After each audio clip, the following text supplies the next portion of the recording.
राम राम भाई सारे आप सभी का फिर तो स्वागत है आपके अपने YouTube चैनल मोटो देसी एचआर के अंदर। तो भाई मेरे एक भाई का मैसेज आया था प्रेम का, तो उन्होंने कहा था एक फैमिली बाइक भी लेके आइए हम सबके लिए, तो उनके लिए लेके आ गए आज की फेमस टीवीएस की तरफ से रहने वाली उनकी राइडर। आज हम बात करेंगे इसके सारी स्पेसिफिकेशन के बारे में, इसके एडवांटेज के बारे में, आपको क्यों कंसिडर करनी चाहिए या कौन इसको लेने के लिए अपने हिट लिस्ट में रखे इस चीज को, तो वो सब इस वीडियो में हम बात करेंगे। तो बने रहेगा वीडियो में। तो चलिए शुरू करते हैं।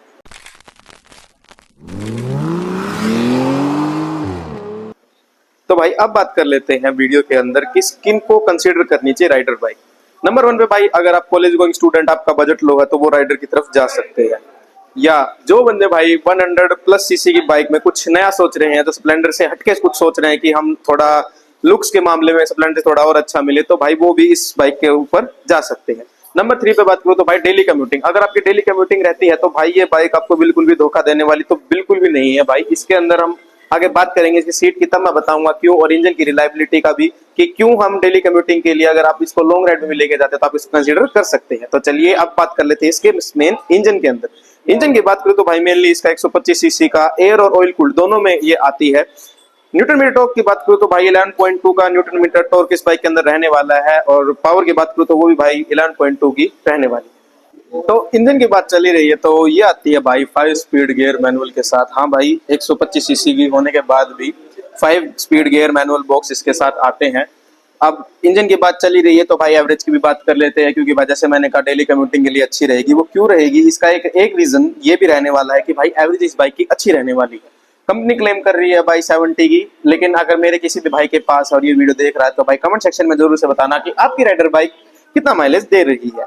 माइलेज की बात भी हो गई है तो भाई फ्यूल टैंक कैपेसिटी की भी बात कर लेता हूँ कि फ्यूल टैंक कितना इसके अंदर आपको मिलता है। इसके अंदर भाई आपको फ्यूल टैंक की कैपेसिटी मिलती है 10 लीटर की। हाँ 10 लीटर की फ्यूल टैंक कैपेसिटी के साथ आपकी राइडर बाइक आती है। ये तो बात होगी भाई किनको कंसीडर करना चाहिए इंजन की स्पेसिफिकेशन। अब मेनली बात आते हैं भाई टायर सेगमेंट में। टायर सेगमेंट की बात करूँ तो भाई फ्रंट में आपको और रेयर के अंदर दोनों में 17 इंचेस के अलॉय आपको देखने को मिलते हैं। टायर की बात करूं तो फ्रंट में भाई टायर रहने वाला है 80/100 का, वहीं अगर रेयर की बात करूं तो 90/100 का पीछे आपको देखने को मिलता है। अब मेनली बात करता हूं भाई ब्रेकिंग की, क्योंकि भाई इसके जैसे जैसे वेरिएंट चेंज होते हैं उस हिसाब से आपको ब्रेकिंग भी अलग अलग देखने को मिलती है। फिलहाल मेरे पास खड़ा है भाई इसका बेस मॉडल। अगर आप बेस मॉडल लेते हैं तो उस मॉडल में भाई आपको दोनों ही जो है ड्रम ब्रेक देखने को मिलते हैं, लेकिन भाई आज के टाइम पे ड्रम ब्रेक लेना मेरे अकॉर्डिंग सही नहीं है। अगर आप थोड़ा और पैसा डाल के अगर ब्रेकिंग अच्छी लेते तो आपकी सेफ्टी सबसे प्रायोरिटी पे रहेगी। यही बात करूं इसके भाई अपर वेरिएंट, जैसे मैंने कहा वेरिएंट के हिसाब से चेंज होता रहता है, तो भाई इसका अपर वेरिएंट में हमारे पास है जो कि भाई डिस्क के साथ आता है। अब ये तो हो गया भाई ड्रम ब्रेक, डिस्क ब्रेक, और मिसिंग है एक चीज जो कि है एबीएस। हाँ भाई एबीएस, लेकिन भाई खुशी की बात यह है कि अब इसका जो नया वेरिएंट आ रहा है, जो अपर मॉडल इसका टॉप मॉडल बताया जा रहा है, उसके अंदर दोनों ही रेयर में और फ्रंट में डिस्क आपको देखने को मिलती है विद सिंगल चैनल एबीएस के साथ। तो अब बात कर लेते हैं भाई इसके अंदर सस्पेंशन। आपको सस्पेंशन कैसे देखने को मिलते हैं भाई। सस्पेंशन इसके अंदर आपको फ्रंट में तो टेलीस्कोपिक फोक सस्पेंशन देखने को मिलते हैं। वही बात करूं रेयर के अंदर, तो रेयर के अंदर आपको मोनोशॉक सस्पेंशन देखने को मिलते हैं। सस्पेंशन में अगर बात करूं तो भाई ये आपको अगर मेरे हिसाब से थोड़ा बहुत निराश कर सकती है ये बाइक, क्योंकि सस्पेंशन उतने अच्छे नहीं है इसके अंदर। तो ये कुछ होगी भाई सस्पेंशन की बात। अब बात कर लेते हैं मेनली जो मेरे को इसके अंदर पसंद है वो है भाई इसका सीटिंग पोस्चर और सीटिंग के अंदर कंफर्ट। सीटिंग के कंफर्ट की बात करूं तो भाई सीटिंग का कंफर्ट मेरे को फिलहाल के लिए तो इसके अंदर बहुत अच्छा देखने को मिल रहा है। फील भी मेरे को सही हो रहा है, कुशनिंग अच्छी दी गई है सीट के अंदर। चाहे मैं बात करूं इसके अंदर राइडर के लिए, फिर चाहे मैं बात करूं इसके अंदर पिलियन के लिए, स्पेस आपको अच्छा खासा मिल जाता है। अगर आप 2 बंदे राइड पे जा रहे हैं तो आपको बिल्कुल भी सीट से रिगार्डिंग तो इशू नहीं आने वाला है। अब बात कर लेता हूं भाई इसके अंदर आपकी अगर हाइट कितनी है वो कंसीडर करें इसको। भाई वेट की बात करूं तो भाई वेट तो भाई इसके अंदर कम ही है बाइक के अंदर। डिस्प्ले पे शो भी हो रहा होगा कितना वेट है इसके अंदर। मेरी हाइट भाई 5'8" के अप्रोक्स है, और आप मेरे पैर देख सकते हैं कितने आराम से पहुंच रहे हैं। उसके बाद भी अच्छे खासे जो मेरे पैर हैं वो बेंड हो रहे हैं। तो भाई अगर आपकी हाइट कम भी है, मेरे ख्याल से 5'5" भी है, तो आप इसको कंसीडर कर सकते हैं। आपको बिल्कुल भी इशू नहीं होगा इसको हैंडल करने में। अब हैंडल की बात चल रही है और हैंडल बार के ऊपर क्या स्पेसिफिकेशन उसकी बात ना करूं तो भाई वीडियो अधूरी रहने ही वाली है। तो अब बात कर लेते हैं हैंडल बार के ऊपर आपको इसके अंदर क्या देखने को मिलता है। आपके लेफ्ट साइड में आपको देखने को मिल जाते हैं इंडिकेटर की, पासिस की लाइट, आपकी लाइट रात को जलाने के लिए, फोन की आपको इस तरफ ही देखने को मिलता है। राइट में अगर बात करो तो आपको भाई ये इग्निशन मिल जाता है और यहाँ से आप इसका मोड चेंज कर सकते हैं। तो यही कुछ मिलता है इसके हैंडल बार के अंदर। अब बात कर लेते हैं भाई इसके अंदर मीटर के अंदर आपको क्या क्या देखने को मिलता है। भाई मेनली तो आपको मीटर के अंदर हेलमेट की इंडिकेशन मिल जाती है कि भाई हेलमेट वियर कर लीजिए, जो कि मैं भी आपको कहूंगा कि भाई जब भी आप राइड पे जाए तो हेलमेट जरूर से वियर करें। यहाँ आपको मोड देखने को मिल जाता है कि कौन से मोड पे आप फिलहाल इसको रन कर रहे हैं, और फ्यूल की इंडिकेशन भी आ जाती है। यहीं से आप गियरिंग भी देख सकते हैं, कौन सा गियर आपको रन कर रहे हैं अपनी बाइक को, यहीं से आपको देखने को मिल जाती है। इसके अंदर टाइमिंग की लाइट, यहाँ पे आपको किलोमीटर वगैरह, ट्रिप 1 ट्रिप 2 जैसे फीचर्स भी यहीं पे आप इनको अपने कंट्रोल कर सकते हैं इस बटन के साथ पे। ट्रिप 1 ट्रिप भी जैसे आप देख रहे हैं, रेंज भी, और यहीं पे आपको दिखा देगा भाई एवरेज आपकी बाइक कितना दे रही है। और यहाँ पे आपको रेस, और यहाँ पे आपको आरपीएम शो कर देगा बाइक का, कितने आरपीएम पे बाइक चल रही है। और भाई और तो ज्यादा कुछ देखने को नहीं मिलता है इस बाइक के मीटर के अंदर। अब बात कर लेते हैं भाई इसकी साउंड की, साउंड कैसे रहने वाली है राइडर की।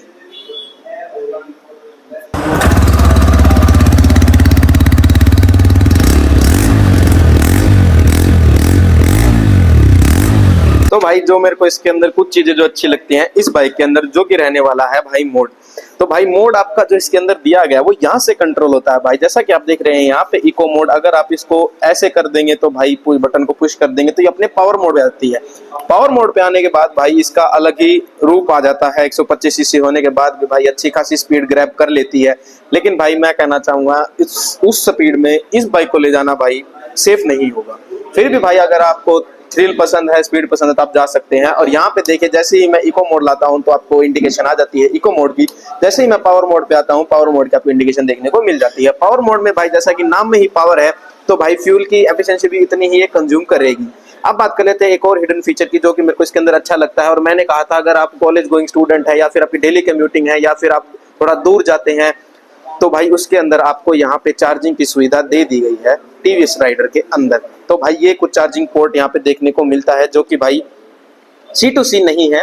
आप अपने इसके अंदर लगा के नॉर्मली जो केबल आती है चार्जर की, उससे चार्ज कर सकते हैं जब आप लॉन्ग राइड पे जा रहे हैं बाइक के साथ। तो भाई ये सब कुछ बातें तो हो गई इसके मीटर के बारे में, इसकी सब चीजें अच्छी बातें बता दी है मैंने। एक चीज रह गई है जो कि है भाई एलईडी सेटअप। हाँ भाई एलईडी सेटअप इसके अंदर बहुत अच्छा देखने को मिलता है। टीवीएस की एक हल्की सी, अगर आप ध्यान से देखेंगे तो आपको बैजिंग देखने को मिलती है, एलईडी सेटअप के साथ ये आती है। अगर मैं आपको इसको चार्ज दिखाऊं तो कैसी लगती है, तो भाई इस प्रकार की कुछ आपको लाइट देखने को मिलती है। इंडिकेटर भाई स्टिल आपको हेलोजन ही देखने को मिलते हैं इस बाइक के अंदर। और भाई अगर रेयर की बात करूं तो भाई रेयर में भी आपको हेलोजन इंडिकेटर देखने को मिलते हैं इसके अंदर। और यहाँ पे भाई लाइट दी गई है जिसमें आपका नंबर अच्छे से शो होगा, और पुलिस आपका मस्त वाला चालान काट देगी अगर आप हेलमेट नहीं पहनोगे तो। और भाई टायर प्रोफाइल भी आप देख लीजिए, शायद मैंने अपनी वीडियो में बता दिया था कि टायर का साइज क्या है, तो इसमें आप देख लीजिए टायर प्रोफाइल कैसी रहने वाली है। ज्यादा ब्रॉड तो नहीं रहने वाला है, लेकिन भाई अच्छा भी लगता है इसके ऊपर, अगर आप इसके अंदर थोड़ा ब्रॉड टायर डलवा लेंगे तो। अब बात कर लेते हैं भाई इसके अंदर कुछ कमियां, कुछ एडवांटेज तो भाई मैंने जैसे बता दिया कि इसकी एवरेज अच्छी है, डेली कम्यूटिंग के लिए अच्छी है, कॉलेज स्टूडेंट तो आप इसको कंसीडर कर सकते हैं। अब आ जाते हैं भाई इसके कुछ एक डिसएडवांटेज के बारे में। नंबर 1 पे रखना चाहूंगा भाई फिट एंड फिनिश इतना अच्छा देखने को नहीं मिलता है। वहीं अगर एडवांटेज में लेके जाऊं तो भाई स्प्लेंडर के बाद आज के टाइम पे सबसे ज्यादा जो यूथ के अंदर ये बाइक बहुत पॉपुलर है, वो पॉपुलर है भाई अपने लुक के वजह से। लुक भाई इस बाइक का बहुत अच्छा लगता है, रोड प्रेजेंस अच्छी है भाई। जब आप इसको रोड पे लेके जाते हैं तो भाई इसकी लुक एक अलग ही देखने को मिलती है। जैसा मैंने बताया अगर आप स्प्लेंडर नहीं लेना चाहते, उससे एक अलग वेरिएशन लेना चाहते हैं, तो उसके अंदर ये अच्छी देखने को मिलती है। दूसरा भाई इसके अंदर ड्रम ब्रेक भाई हम माना कि इसके लोअर वेरिएंट में मिलता है, लेकिन भाई अगर एक फ्रंट के अंदर भी डिस्क दे देते तो भाई अच्छा रहता इस बाइक के लिए। क्योंकि भाई जैसा मैंने बताया इसके अंदर मोड तो दे दिए गए इको और पावर, तो अगर भाई बंदा पावर पे चलाएगा तो भाई अगर ड्रम ब्रेक का वो यूज करेगा तो भाई आप समझ ही सकते हैं एक्सीडेंट होना तो तय है इस बाइक के ऊपर। एक और मेजर डिसएडवांटेज की बात करूं तो भाई वो है इसका चेन कवर। 125 सीसी होने के बाद भी भाई इसका चेन कवर इसके अंदर ये नहीं आती है, जो भी मेरे बाइक जैसे मैं R15 ऑन करता हूँ उसके अंदर भी नहीं आता। जो अपर वेरिएंट या मान लीजिए अपर पावर की जो बाइक्स होती है उनके अंदर ये चीज नहीं देखने को मिलती है, चाहे आपकी बुलेट हो, चाहे आपके यामाहा की R15 हो। लेकिन भाई 125 सीसी होने के बाद भी इसके अंदर चेन कवर देखने को नहीं मिलता है, तो भाई मेंटेनेंस उस टाइम पे इसकी हाई चली जाती है। क्योंकि भाई चेन को लुब्रिकेंट करना, चेन को क्लीन करना भाई बहुत हाई मेंटेनेंस लगता है इसके अंदर। क्योंकि भाई अगर हमारे जो इंडियन रोड्स हैं भाई उनके अंदर पानी तो आपको पता ही है कितना बेहतरीन देखने को मिलता है, उस टाइम पे भाई ये आपको बता रहा हूँ मेंटेनेंस करने में थोड़ी दिक्कत होगी। यही कारण है भाई इसका कि आप डिसएडवांटेज के अंदर मैं इसको काउंट कर लेता हूँ। तो भाई टायर के अंदर एक चीज रह गई थी, जो कि है भाई दोनों ही टायर इसके अंदर आपको ट्यूबलेस देखने को मिलते हैं। तो जैसा कि मैं बता रहा था इसके अंदर भाई चेन की इशू की, लेकिन भाई एक चीज इसकी अच्छी है टीवीएस की, अगर आप टीवीएस राइडर कंसीडर करते हैं, ये चीज एडवांटेज में रहेगी कि भाई सर्विस सेंटर आपको बहुत इजीली अवेलेबल हो जाते हैं टीवीएस के। अगर भाई मेरा भाई कोई भी ओन कर रहा है टीवीएस की कोई भी बाइक या स्कूटी या कुछ भी, तो भाई उनका सर्विस का कैसा एक्सपीरियंस रहता है वो हमारे साथ शेयर जरूर से कीजिए। अगर आप भाई इसका कंसीडर कर रहे हैं लेने के लिए, प्राइस की बात कर लेते हैं भाई। अब प्राइस की बात करूं, जो मेरे पास इसका बेस वेरिएंट है जिसके अंदर भाई आपको ड्रम ब्रेक देखने को मिलते हैं, इसका प्राइस भाई एक्स शोरूम रहने वाला है 83। ठीक है भाई, अगर बात करता हूं मैं अब इसके जो अपर वेरिएंट मैंने कहा था जिसके अंदर आपको सिंगल डिस्क देखने को मिलती है, वो रहने वाला है 80,000 रुपीज का। अगर भाई जिसका मैं बता रहा था कि आप इसके टॉप वेरिएंट में जाएंगे जिसके अंदर आपको दोनों ही देखने को मिलेंगी disc with single channel ABS, उसका प्राइस रहने वाला है भाई 92,000 रुपीज। अगर आप मेरी तरफ से कंसीडर करें कि आपको कौन सी बाइक कंसीडर करनी चाहिए, तो उस टाइम पे भाई मैं कहना चाहूंगा बेस के ऊपर मत जाना, 3,000 रुपीज और एक्स्ट्रा पे करके भाई कम से कम एक डिस्क तो आप ले ही लीजिए, क्योंकि भाई ब्रेकिंग बहुत ज्यादा इंपॉर्टेंट है। तो ऐसी ही मोर इन्फॉर्मेटिव वीडियोस देखने के लिए हमारे चैनल को लाइक करें, कमेंट करें, सब्सक्राइब करें। और अगर आपका प्लान है राइडर लेने का तो नंबर आपको डिस्प्ले पे शो हो रहा है। फिलहाल मैं खड़ा हूं भिवानी शोरूम टीवीएस के अंदर। तो मिलते रहेंगे ऐसी ही मोर इन्फॉर्मेटिव वीडियोस के साथ, तब तक के लिए राम राम।